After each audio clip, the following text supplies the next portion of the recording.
this is probably going to be very sloppy, very uncoordinated, and more deserving of a place in your local Waffle House parking lot.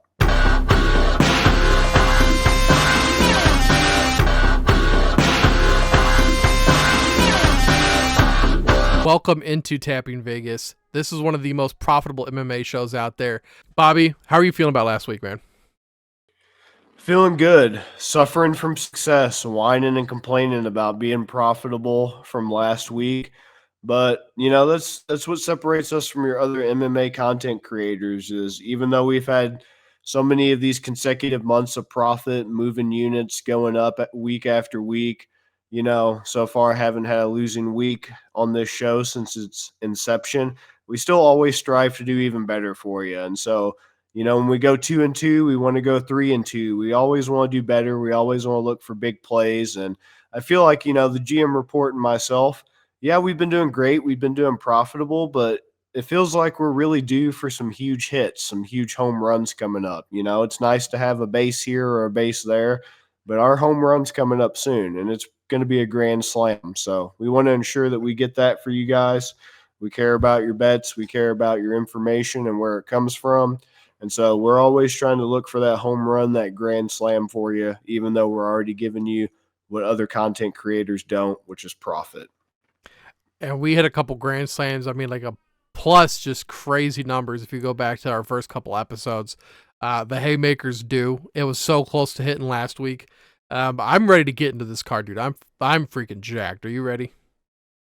Dude, I'm ready. We're due, man. We've hit on some good ones like the Andrash KO at the beginning. And then, like you said, come very close, but we're due, and it could be this card that we're due. Absolutely, guys. Join the ride. The first fight we're going to talk about is Zach Pauga versus Bogdan Guskov.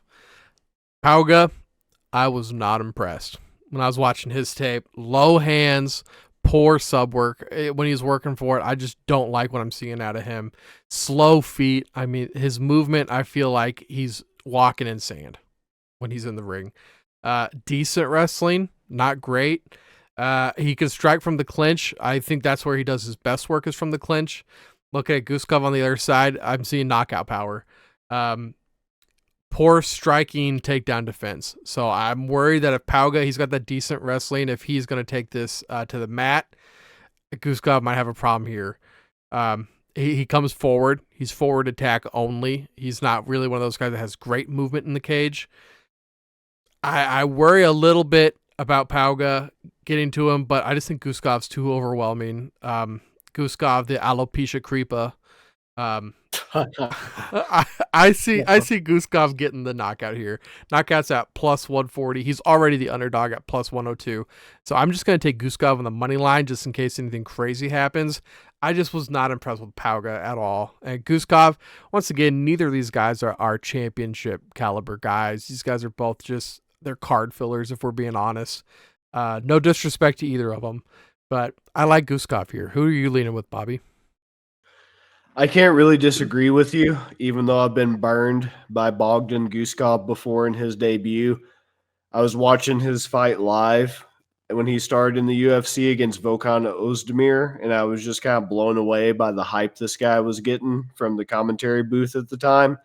And he looks like what you would think you have in your mind when you think of like a stereotypical Central Asian, Eastern European, that part of the world MMA fighter. He looks physically like an imposing, intimidating, like the GM report said, bald, hairless, henchman hired to play thug number 3 in like a James Bond movie or something with a thick accent. Yes. So you just look at this guy and you think he's going to kick ass.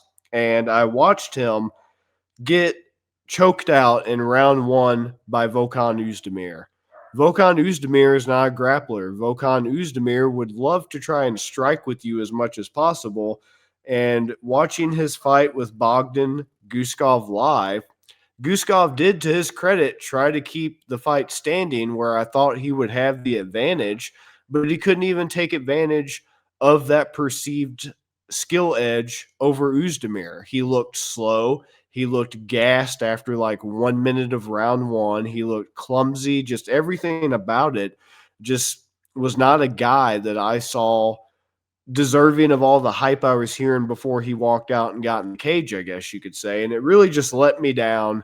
And it really disappointed me that I had high hopes for how this guy came out looking physically intimidating, being hyped up by everybody, on commentary, like touted as the next big thing in the light heavyweight division, which is in desperate need of new blood at this point. I was excited to potentially see it, and I didn't. And I was very disappointed. My disappointment was immeasurable. My day was ruined.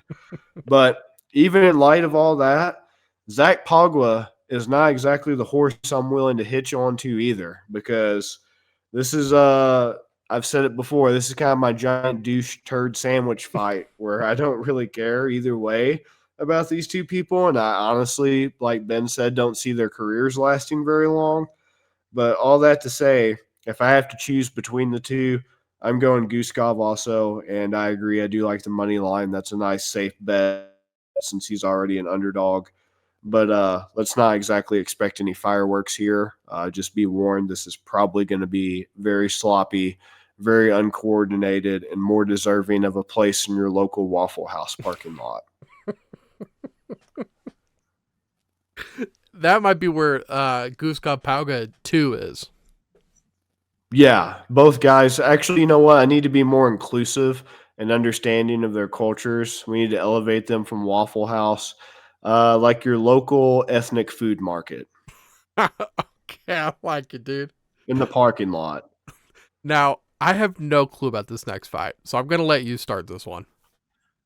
All right, next up we have Michael Johnson versus Darrius Flowers. Now, this is a very interesting fight to me because fans out there know Michael Johnson, legend of the sport, veteran, very long career, very long history with the UFC resume. He's fought a who's who of the UFC: Justin Gaethje, Tony Ferguson, Nate Diaz, Dustin Poirier, all of these big name guys in the sport. You name them, he's fought a lot of them. And he is, to me, Michael Johnson, the true enigma of MMA. He is like the most interesting man in the world in MMA because he can go from knocking Dustin Poirier on his ass in like round one and beating Tony Ferguson before, Tony Ferguson went on a 5-fight losing streak. Pretty much he was like a hipster. He beat Tony before it was cool type thing. Managed to do that, managed to like pulverize Dustin Poirier, just guys that you think he has no business holding wins over, he does. And I'm looking it up now to further drive home the point because those are the like main people that stick out that he has wins over in my head. But he's got it over even more people that you don't think he just shouldn't have beat them. Like the legend Artem Lobov. All right, I'm joking about Artem Lobov. That's kind of a meme. But Andre Fili, guy we're going to be talking about later. That's a respectable name. Edson Barboza. He beat Edson Barboza before it was cool. Melvin Gillard. Gleason Tebow before Tebow was washed up. Joe Lozon. He's beaten Joe Lozon, another legend of the sport. I've already said Tony Ferguson. But then he also has losses that you wonder how he lost. For example, how the hell do you lose to Darren the Damage Elkins with the worst tattoo in MMA history? How do you lose a fight he was winning? Because I remember watching this live. He's known for snatching defeat from the jaws of victory. That's what Michael Johnson is. Because he started to skid where against guys like Stevie Ray, he was winning until he wasn't. Even against Josh Emmett, he was winning until he got knocked out. And then ever since then, maybe the miles have caught up, maybe the age, et cetera, have caught up to the guy. But he really is, when you say he's capable of beating anybody on any given night, he truly is. Because he's also lost to elite guys like Gaethje, like Habib, like Nate Diaz, like Beneil Dariush. But then he also just has those head scratchers like the Thiago Moises and the Stevie Rays and the Clay Guida in 2021. You shouldn't be losing to Clay Guida. All that to say, for the decline that Michael Johnson unfortunately has started to suffer at this late stage of his career, which it's about time. He's 37 and he has had so many fights and so much damage, etc. it's not unusual for him to be declining and, has been in this state for the past 5 years. I'm not really too concerned about it. But all that to say, being in that state of decline for the past 4 or 5 years, he's still not as bad as Darrius Flowers on his worst day. Darrius Flowers should not even be in the UFC. I know Michael Johnson is not good anymore, and he's well past his prime, and his days of beating the Poiriers, Barbozas, Tony Fergusons of the world are long gone. And he is good at snatching defeat from the jaws of victory, but I would seriously be concerned if he manages to lose to Darrius Flowers. I feel like the UFC has put him, hopefully, in a good spot to win this fight and ride off into the sunset on a high note. He's talked about retiring for a few years now. He's been discouraged. He's been demotivated by the struggles he's faced. I get it, understandable. Every good thing has to come to an end, but I really think he's been set up for a good final farewell here. They're trying to do him a favor and get him that last W. And I'm even going to say on this one, since Michael Johnson is actually the favorite on the money line at a minus 142 to Flowers plus 120, I do actually like Michael Johnson by KO TKO here at plus 140. That is a pretty good value to kind of recoup on the money line since he's the favorite, because he's not going to win by sub. The man hates grappling. He tries to never grapple. The last thing he wants to do is grapple in any way. Grapplers are his kryptonite. So plus 1400 is tantalizing, but not realistic.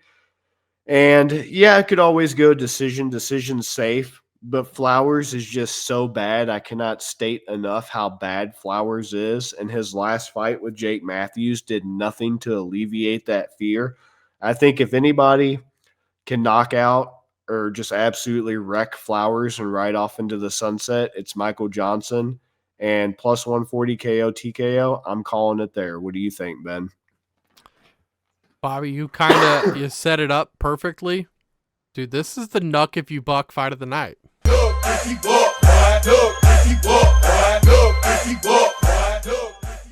I don't disagree. Nuck if you buck, baby. Between these two, Michael Johnson used to wrestle a lot more as his career kind of went on. He kind of stopped wrestling, relied more on his striking, which we see with fighters that have success. You get a couple knockouts, you're going to want to kind of stick to what's working. Michael Johnson, good striker, very accurate striker. He's got bad takedown defense, but I don't think he's going to really have to worry about that with Flowers. Like you said, he's past his prime, and he's got a lot of wear and tear. 21-19, that's a lot of fights. I did see a funny video, like a highlight video of Michael Johnson, and it was the Forrest Gump opening, or the one scene. He said, Michael Johnson's like a box of chocolates. You never know what you're going to get. Yeah. Darrius Flowers, I think he's got okay striking, but if you take him down at all, this dude is horrible on his back. Absolutely terrible. He's got low hands, so he's just begging to get knocked out, which gives some credit to your knockout theory as well, Bobby. Digs for hooks and looks to strike there. It's hard to dig hooks in UFC because these guys, they can punch you, they can kick you. It's not like wrestling where you can just go in, dig a hook, and then work from there. Like, you're going to have to get close for that. 100%. Dude's open to counters, and he just gets so lazy when he's gassed. And I think he's got a poor gas tank. When this dude strikes, I mean, he'll throw it all the way over and leave himself open that entire time. And I feel like the last fight when he got knocked out, it felt almost like you could have added the Wasted from GTA over him. Like the way he just limped on us. I mean, it was kind of comical as far as someone going night. I'll go with you. I'll go with you, Bobby. I'll take Michael Johnson. I don't feel great about either one of them, but the points you've raised, I think, are just too good. Darrius Flowers, I don't think he's got the gas tank to go 3. So if you're not going to go decision, it's not going to be a submission. So I think Michael Johnson KO is the way to go. And he does have good boxing, and at least maybe his hand speed declines with age. Maybe like his power might decline with age, but as good as Michael Johnson's boxing was from like a fundamental and technical standpoint, those are like the last things to go. Like your technique is like the last thing to go. Sure, your athleticism goes fast, it goes first. Your power maybe goes, but like just your knowledge, your skill, like your fundamentals, those things are a lot harder to take away, is what I'm getting at. So he still possesses those things, and I do still believe that he's not. I mean, it's not like he's 45 or something. I mean, obviously, Right. only Yo Romero can fight that late into his 40s, but he does still, I believe, have power. I believe 2 years ago he got a TKO win, so not that long ago. The power is still there. I bet he still does have some of the hand speed.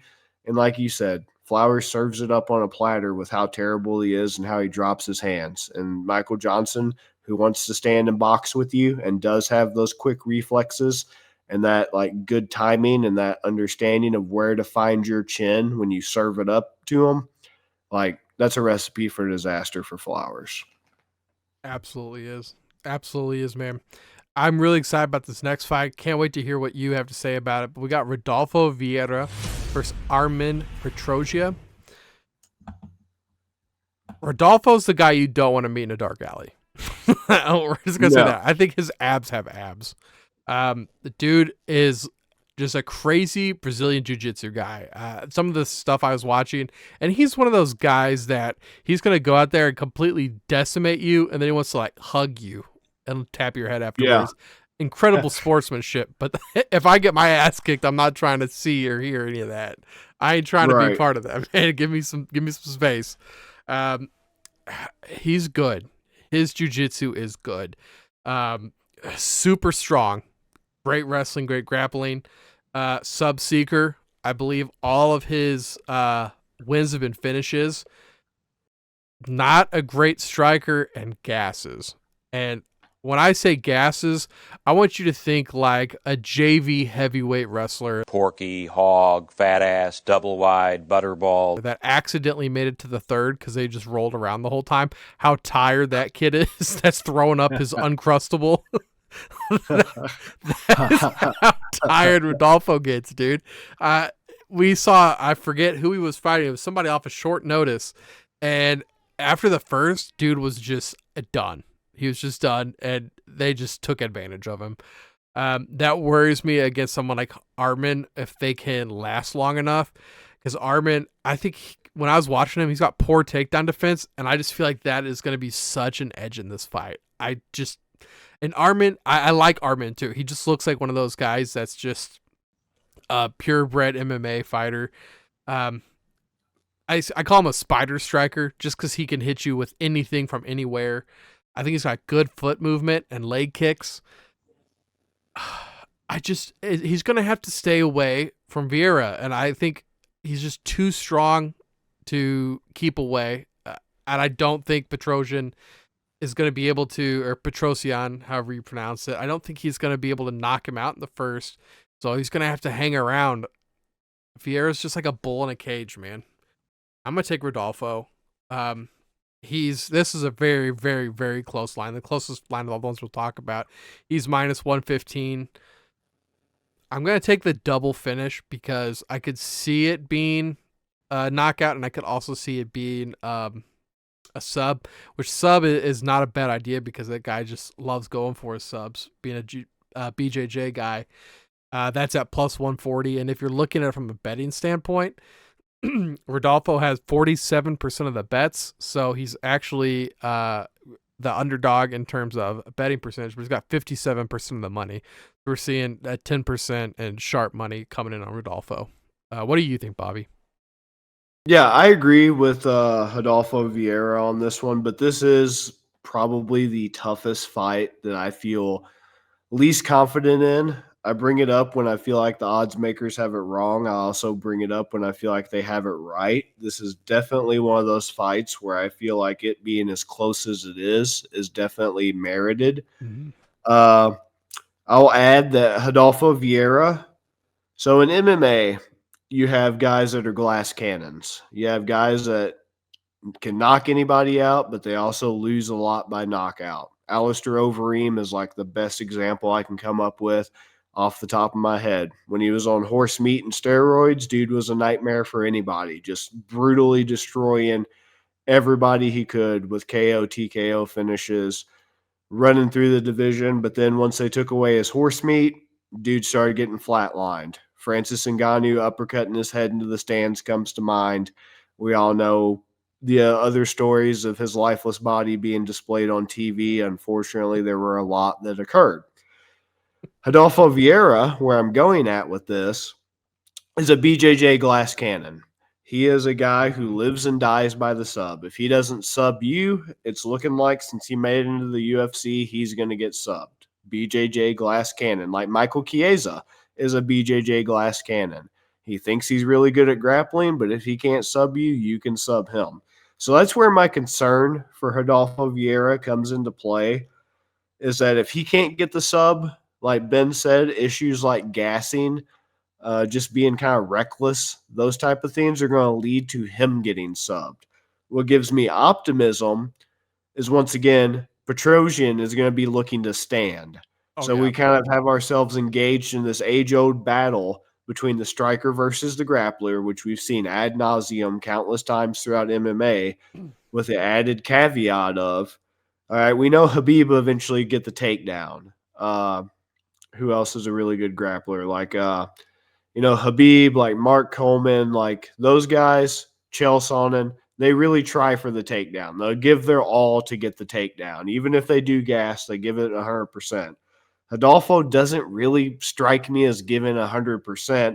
And I was shocked when I looked up his record and his age to see that he's only 34, because he fights, moves, and gasses out like somebody way older. I seriously thought when I pulled up his page, he was going to be 40. In my head, for some reason, I thought he was going to be 40. And I thought that, this is a guy who maybe if he would have gotten into MMA a few years earlier would have actually made a splash, blah, blah, blah, blah, blah. But the dude's only 34. And he doesn't have that many MMA miles. Yeah, he's grappled a lot, but MMA fights, he doesn't have that many overall. So I don't get why he has these issues. I mean, obviously I can't really go into the myriad of reasons why somebody's cardio might suck and why he's not improving it. But I think overall, this is kind of a safer fight for Rodolfo Vieira. If he was fighting another grappler, I'd be a lot more concerned about the gassing and everything. I'm going to hold out hope and say that since Petrosyan doesn't seem to be that great at getting the takedown himself, he doesn't go for the takedown. He doesn't seem to be as good defending takedowns. I'm going to hope Vieira can kind of seize momentum, come out on a strong note, get the fight down to the ground, and kind of hurry up and get the sub before he starts losing his gas tank, which should always be his game plan if he's not going to improve his cardio for whatever reason, etc. So, yeah, I like Rodolfo Vieira. I like the sub, since that's, once again, he's only went to decision one time since he's been in the UFC. His debut, he won by sub. He lost his next fight by sub, won a fight by sub, had that decision lost to Chris Curtis, and then won his most recent fight April last year by sub. So he's only went to decision one time, has no other wins by other methods in the UFC, and his grappling is really good, and he's beat big names in the grappling world, like the Leite brothers, like Leo Leite, Lucas Leite, Rafael Lovato Jr., Benson Henderson's not a bad grappler. Like, these are pretty decent people that he's beaten in pure grappling matches at like ADCC, like the pinnacle of grappling, IBJJF championships. Like, he's beaten quality guys. It's just he falls victim to the whole problem of trying to get that grappling in the gi, and at these pure grappling competitions, getting that to translate to MMA where there's striking and all these other facets. But overall, I think he can get it done. I like it by sub, because if it goes to decision, I think he's going to lose. So that is, once again, the safe bet. But to kind of offset the money line, I like it by sub since it is a pretty decent plus. And if it does go decision, I don't feel confident he would win because on the other side of that coin, Armen Petrosyan, since he's been in the UFC, yeah, he got his contract off Dana White's Contender Series with a finish by TKO KO, but he's been a decisionator since then. So it definitely isn't going to go Vieira's way if it goes by decision. That's why I feel pretty good about sub for Vieira. What do you think? We talked about this with one of our fights the other day about betting Rodolfo Vieira, and if it goes past the first, hedging and throwing some on Petrosyan money line. For this fight, I definitely wouldn't hate that because, yeah, as I've just mentioned, to not repeat it, if it goes beyond the first, his chances start rapidly dwindling for Vieira. So, yeah, I wouldn't hate that to hedge because, yeah, sure, he could probably pull it off at the second, but man, he just gasses so drastically. Like some guys at least have 2 rounds in them. But that's why I thought he was so much older than he is because it's just so ridiculous. He doesn't even have a good poker face about being gassed. So, yeah, I definitely wouldn't hate trying like a round 1 if you really want to hold out, round 2 sub, and then hedging it with decision. But I'd try to hedge it sooner rather than later. So, yeah, I would commit to like round 1 sub for Vieira, but then kind of help yourself out and have the rest on Petrosyan by decision because the dude, and I say that and I say it out loud and I think about it in my head and I'm like, this would be when fucking Petrosyan finally gets another finish for the first time since the Contender Series. But we've talked about these guys before. To cut it short, I'll just say I don't think his power is translated in the UFC so far. I kind of feel comfortable, and I'll probably eat this on next week's episode, but I don't think his power is really translated to the UFC like it did, on other promotions. So, yeah. Love to hear what you have to say about Ige and Fili. yeah, this is a tough one. Dan Ige, Andre Fili. Another tough fight to predict. Ige minus 175, Fili plus 145 on money line. This is a really good fight. I feel like this is another rare instance of good UFC matchmaking in the 145-pound division. Both of these guys are pretty durable, made a name for themselves in this division for a few years now.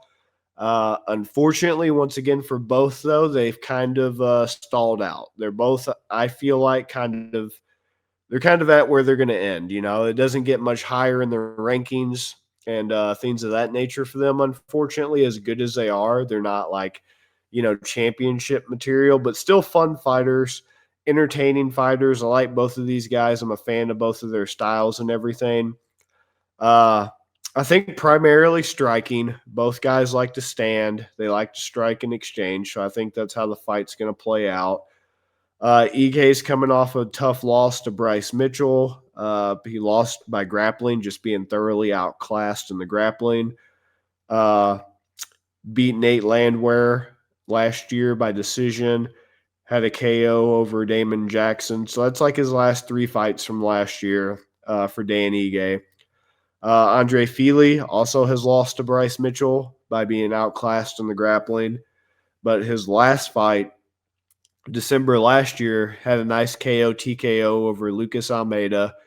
Narrow loss to Nathaniel Wood July last year. A lot of people thought that was maybe some home cooking. I don't remember enough to be able to give you like a solid answer, but it was a close fight. I was surprised at how close it was and how Fili was able to kind of hold his own because I thought Wood was going to walk all over him.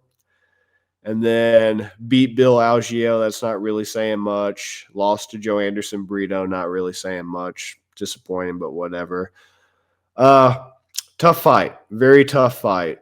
Very even fight. I feel like the odds should be kind of closer to what Vieira and what's his face was. I feel like the odds should be a little bit closer to that. Instead of Vieira Petrosyan. I feel like the odds should kind of mirror that more so than the discrepancy.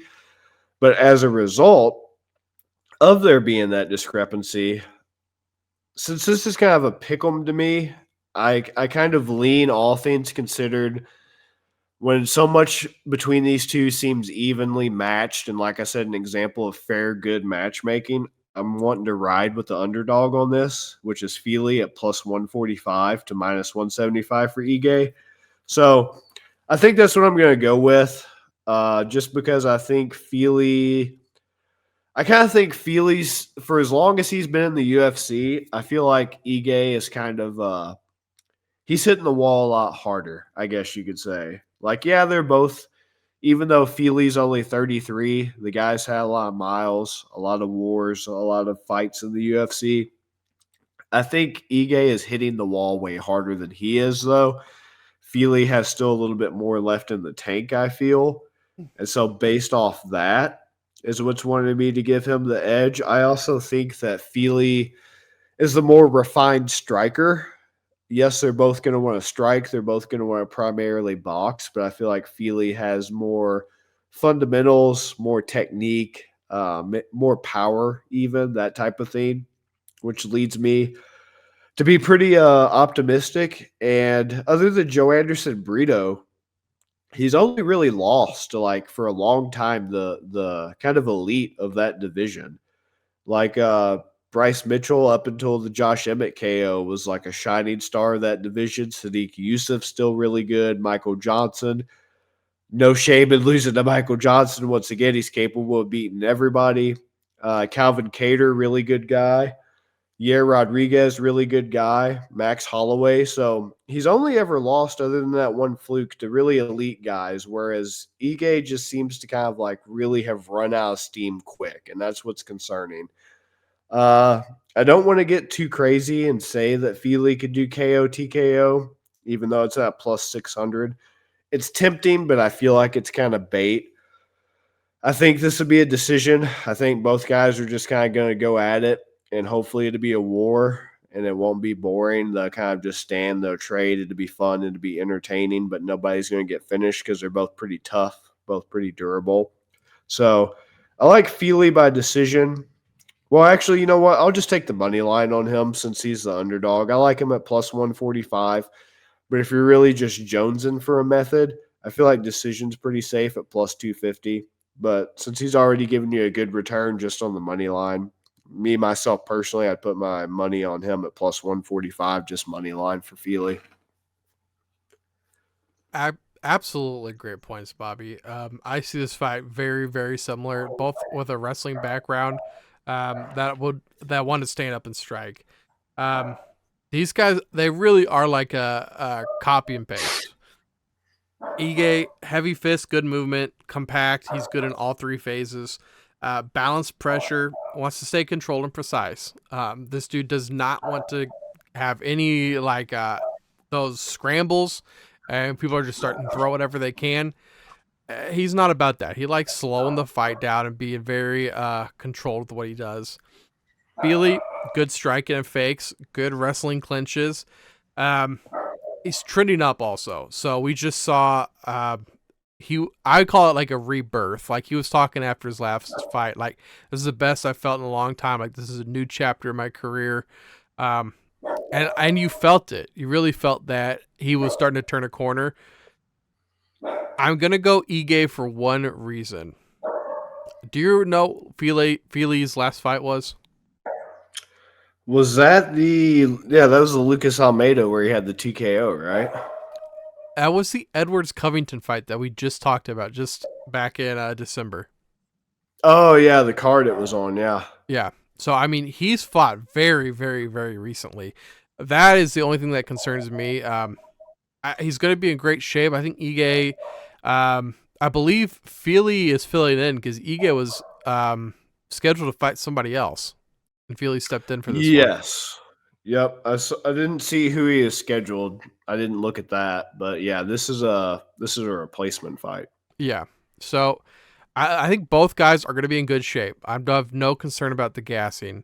I just worry about how much the last fight took out of Fili and what he's going to look like in this one. It's very, very close. I also had this as a decision. I think, if anything, you just got to take decision either way. I don't think that it's going to be a KO or a sub. Ige decisions plus 165. I'm going to lean Ige, but I mean, if you want to take money line, Fili is the play. Right, and I also like how you brought up a good point at Fili seems more energized. He seems like, this late into his career, though, he still seems motivated. And that could just be, we talk about fighter talk. Like, of course, every fighter is going to tell you weight cut's going great. This is the best they've ever felt, blah, blah, blah, blah, blah. Nobody's going to tell you they feel like shit and everything's horrible. I get it. But yeah, I really believed him when he said that he does feel re-energized. And it goes along with what I was saying of Ige's hit the wall. I don't get that feeling from Ige. Ige could turn it around. He is still young enough, talented enough, etc. But if he doesn't have it and he's not saying it and expressing it outwardly, but Fili is, then that's a lot of proof to me to kind of put my money on Fili for sure. That was a good point you made. Yeah, thank you, man. Now, the fight of the night is Jack Hermansson versus Joe Pyfer. Be like Joe Pyfer. We're looking at Jack Hermansson. I'm going to say it. I'm sure you're going to say it too. He just feels like a gatekeeper at this point. So many big names in that division. I just don't see Jack Hermansson really being a guy that can compete at this point. He wants to take top mount, but I'm not impressed with his wrestling. I'm really not impressed with his wrestling. He takes lots of unnecessary movement and punches that he's just punching the air. I want to say all this extra movement and stuff is going to gas him out quicker, but God, he has a decent gas tank. He really does have a decent gas tank. Still, I think all those movements are unnecessary, and you can get caught with any of these fake punches. You're just leaving yourself open. Very open to counters, especially at what I was just saying. He overextends. He takes these wild punches where he just tries to get you, and when he's reaching and you're bending at the hips, your recoil is not going to be as fast. If you're staying back and you're throwing your punches forward, you're still protecting yourself. When you overextend like that, man, you're just asking for it. He's had great tests though. Like, this guy's fought the best of the best. Dolidze, Strickland, Vittori. He's got wins over Curtis and Gastelum, which are big names. I wouldn't say they're great fighters. But this dude's he's battle tested, so he's got that going for him. He's the ranked fighter. Joe Pyfer, a KO power, and possibly the best KO power in the entire UFC. One of the hardest hitters. He's got good foot movement. He's got that mentality that's like, I'm going to get that extra second of holding you in a chokehold or take one more punch at you when you're on the ground. Just wants to inflict pain on people. Like, that's just this dude. He wants to hurt you. Jack Hermansson's like your buddy. And this is a fight for Hermansson he's kind of Hermansson at this point. Pyfer, he has to win this fight. I mean, the hype train for Pyfer is just off the rails. And looking at this division, I don't know if he ever gets to the top. I don't see it personally with the names and people that are still coming up. But to continue this trajectory, he has to win this fight. If he loses to Hermansson, that train stops really, really quick. I'm curious to see what you think. So this is one of the fights that I felt bipolar about. When it was first announced, I went through the stage of, this is an absolute slaughter. This is just putting Jack Hermansson out to pasture. But as I started doing my research and I started thinking about it and time passed and all that good stuff, I'm like, man, this is really kind of tough once again. And maybe I'm just overthinking, overanalyzing, whatever you want to call it. But here are kind of my issues with this fight. So, as you kind of alluded to earlier, when you look at who Jack Hermansson has fought and who he's lost to, you're like, oh, well, there's no shame in losing to those people. But I guess the stark contrast of who he's won, like in his last, let's see, 1, 2, 3, 4, 5, 6, 7. In his last 7, let's go 8 because it's going to further prove the point. In his last 8 fights, he's won 3 of those fights. And he's won against Chris Curtis, Edmund Shabazian, and Kelvin Gastelum. I'm not going to go in on Kelvin Gastelum after the last betting show that we had Kelvin Gastelum I want the fight on. I'm going to let the man walk. Jared Cannonier, no shame in losing to Jared Cannonier, especially getting knocked out in round two. No shame in losing to Vittori. There is shame in losing to Shabazian in 2021. Shabazian, I get, was built up as like the great hype of that division, but it really didn't last that long. And by the time Hermansson met him in 2021, having a win over Shabazian, he had already been exposed. It's not really getting me going. The fight with Hamzat was just a wrestling match, so I included that, but that's my bad because it was just pure wrestling. Still stands that he got his butt kicked, though. Let's just say that. Lost to Sean Strickland. We get it. Chris Curtis, not an impressive win. Just isn't. Roman Dolidze losing to him. I'm trying not to be a revisionist and, react to what happened so recently, but I'm starting to wonder if, losing to Roman Dolidze might be a bad sign. Once again, try not to read too much into what just happened last week, but man, Dolidze did not look good. And he got destroyed in round 2 by Dolidze. But I do like Joe Pyfer overall as like an actual fighter. I'm a fan of his. He has been intriguing to me. He has gotten my interest. I have been rooting for him since I've seen him on Contender Series. But here's where we start to run into issues. I try not to be a hipster. I try not to get mad when obscure things like Joe Pyfer I like turn into like a movement and whatnot. But Joe Pyfer is kind of like you find that nice little, I don't know, burger spot, coffee spot, whatever little hole in the wall thing you have to yourself that you really enjoy. That you're like, damn, I'd really like to share this with somebody, but I know as soon as I tell like a friend or a family member, this place is going to blow up and it's going to lose what I like about it in the first place. That's kind of how I feel about Joe Pyfer. As soon as I started liking Joe Pyfer and following him, I'm starting to get concerned by how much hype he's getting. Like being on Joe Rogan and talking about how he's beaten the UFC's punching power computation bullshit or whatever. And it's just giving me shades of Francis Ngannou hits like a Ford Escort bullshit.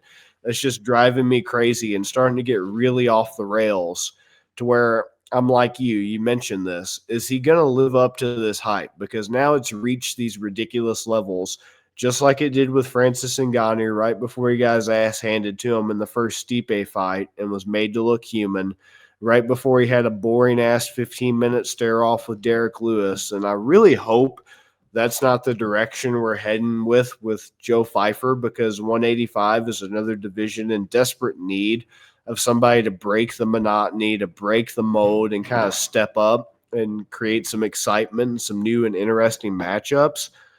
So I am optimistic about that. I'm just a little worried because when he first was on the Contender Series, I believe he's been on twice now, but at least one of those times, I know for a fact he got slammed by Dustin Stoltzfus and lost because he got slammed because he broke his arm because he braced the wrong way on the ride down.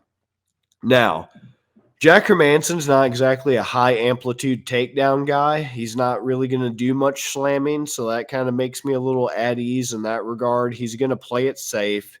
He's a pretty boring guy. And there's nothing wrong with singles and doubles and, trips and all that, and that's great, and I love it. But what I'm saying is he's not going to be putting Pyfer in these awkward, like brute force, just power bomb, using raw strength situations where he could potentially get his arm broken like he did against Stoltzfus. He shouldn't be engaged in, like those Daniel Cormier, you're about to fly on air DC type takedowns. That's not Hermansson's game.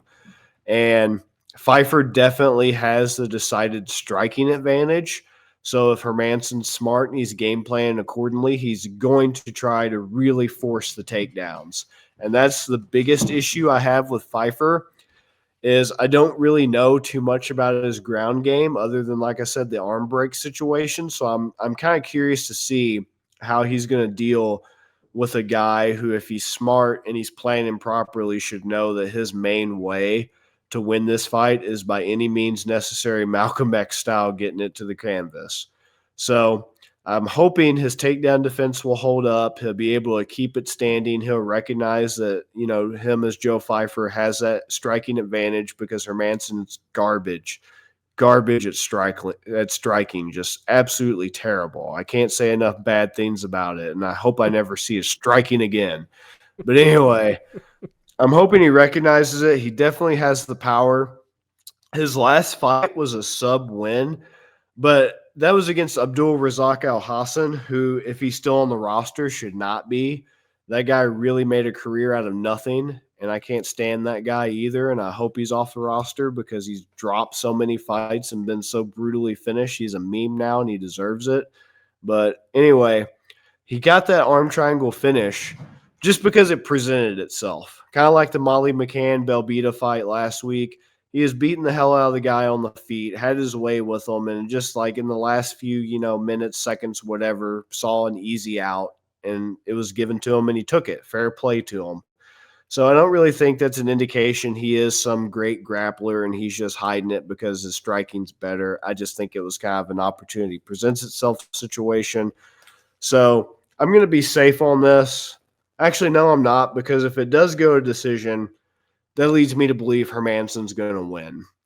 Joe Pyfer, I'm wondering how he's going to handle the potential for a 25-minute main event. I believe this is his first main event. I don't know that previously he's ever been prepared for and expected to potentially go a full 5 rounds for 25 minutes of total fight. So that does actually make me concerned as I say it out loud, that if this goes past probably the third, obviously you can comfortably make it to the third because that's what he's accustomed to. But if it starts to go into fourth, fifth round territory, I start to get concerned about Pyfer. But overall, I like him because the money line's not great for Pyfer at minus 258. Hermansson's the favorite. The underdog at plus 210. So I'm not hating Pyfer by KO TKO at a plus 100. Hopefully it stays around there and it doesn't close in to where you're going to basically make no profit. I would not put money on him by sub. Once again, do not be fooled by the fact he won his last fight by sub. I don't think Pyfer's that type of guy. I watched that fight against Abdul Razak live. It just happened to present itself, and it was so easy he took it. I don't think it's a regular aspect of his game, so don't take the bait. And then decision, yeah, it's good odds at plus 650. But once again, I just don't see it if it lasts past the third going Pyfer's way with Hermansson. So I wouldn't want to put my money on decision. If I'm not going to be able to, get some good profit off the money line and you're looking for a prop, that plus 100 for Pyfer by KO TKO is looking like your best to me. I agree. I'm on the Pyfer knockout side also.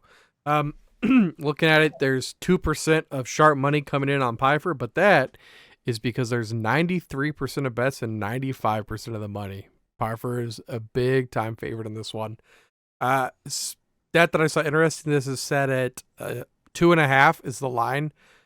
Kind of feeling under 2.5. It's minus 160, but I think the way that we were talking, you think they get it done before 2:30 in the third, Bobby? This fight has the most upset potential, I feel, on the whole entire card. So, yeah, 2.5 rounds is a good litmus test for this. Anything over 2.5, like I said, I'm starting to rapidly lose my faith in Joe Pyfer on this. This is just such a tough fight because it's another age-old story in MMA. The older gatekeeper guy gives way to the young, new, fresh blood, but yeah. They call him gatekeeper for a reason. Sometimes they keep the gate. And we always obviously talk about instances where they don't and they allow the young challenger to move on. But I don't know. This is a tough one. This is very difficult. And like I said, I'm really uncomfortable with the hype Pyfer is getting. But yeah, 2.5 is a good one. Anything over 2.5, I'm losing faith in Pyfer rapidly. Yeah. Yeah. So I'm glad we're on the side. We were a little split last week. I'm glad we're on the same side this week. Weeks that we're on the same side like that are usually very, very good weeks. As far as Haymaker goes, what caught your eye, Bobby? This card was tough since overall there were a lot of pretty even odds, pretty close odds, things of that nature. The thing that still sticks out to me the most is I'm most confident in, and it gives you a pretty good ROI if you decide to go with it. I'm still a pretty good fan of that Michael Johnson KO TKO one. And let me double check that to make sure it's still how froggy I'm feeling with everything, because I was also eyeballing the Rodolfo Vieira. Rodolfo Vieira by sub is still a nice plus 165. Let me double check the Michael Johnson again to decide between those two, because those are the two I'm battling between. Vieira sub at plus 165 or Johnson KO TKO at plus 140. And you know what? I think I'm going to go Michael Johnson KO TKO plus 140. I feel like that's your best intersection of likely to happen, most likely between those two, and still gives you a really great value and some really good money on that investment. The only reason why I'm not committing to Vieira plus 165 is just those gas tank concerns, and just if he can't get it, it's going to be ugly. Whereas Johnson and Flowers are both going to want to stand. They're both going to want to duke it out on the ground. Neither one's going to feel comfortable doing takedowns, and I just really give the edge to Michael Johnson in a primarily, once again, there's always the threat in MMA, but these two guys are going to make it a primarily striking affair. So, yeah, Michael Johnson plus 140 is the best one I've seen other than the Vieira sub based on these pretty close odds on this card. So, yeah, absolutely, man. And I will have some more plays on the website, bettergreen.com. That's better, BETTOR green.com. You guys can join and get access to premium articles for just $1 a month. It's ridiculous. If you joined it, those two plays, I think, won almost 3 units. So, I mean, it pays for itself, like, instantly. And make sure you guys are following us on all of our social medias. Head over to Sharp so you guys can see what we're putting our money on, so you guys can tail our plays. We're not just about talking about it. We're about that action, too. And, Bobby, thanks for joining me again, man, and I'll see you in the next card. It's going to be a great one. Anytime. Yes, it will be. Thank you. No problem, man. Peace, guys. Peace. You better start listening to the Better in Green podcast. You will not regret it. Trust me, trust me, trust me. And, hey, I'm Dean Blandino. Welcome, welcome, welcome to Better in Green, eh? To Better in Green, eh? To Better in Green, eh? Listen in and cash out. That's what it's all about. Come on, let's make cash now. We always on spot and we cover all spot from the bottom to the top. Hey, shout out to Ethan, shout out to Wyatt, shout out to Ben. Welcome, welcome to our podcast. Better in Green.